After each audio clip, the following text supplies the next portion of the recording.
asked what charities and indeed any business should be doing for GDPR, the first thing I say is that they should be doing something. If you haven't started preparing, then you need to start doing so now. This regulation isn't going anywhere. So in terms of how to prepare, well, like many areas of business and life, you should have a strategy in place. And part of that strategy for GDPR compliance should be thinking about it in a staged way. You can't eat the elephant all in one go. In terms of those stages, well, the first thing businesses and charities should do is to have an idea as to what data processing they are doing, what data they're collecting, who they're sharing it with, how they get rid of it at the end of that life cycle.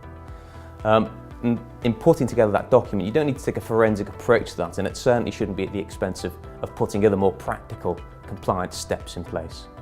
So for those practical compliance steps, well, take your pick. Businesses need to sort out their policies, they need to think about the contracts and the information they're providing to individuals.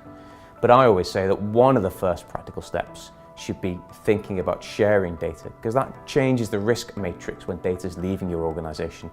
So if you're sharing data with a third party, have you got the necessary protections in place in order to ensure that what they're doing with that data is legitimate?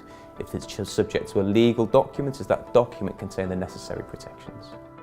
In terms of the difficulties charities are facing with compliance with the GDPR, well, when you look at it through the prism of being a compliance exercise, it can be somewhat overwhelming and it can be potentially very expensive, particularly if you're focused on the deadline, the 25th of May, when the regulation comes into force. It can be expensive financially, if you need to consult third parties, if you need to bring in auditors, consultants, lawyers to help you with the compliance exercise.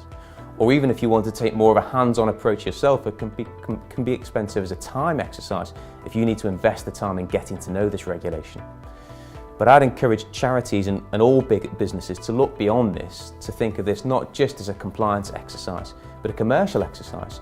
You want to be able to demonstrate to people that you're taking this opportunity, the GDPR coming into force, to ensure that what you're doing with data is responsible and that individuals can trust you with their data.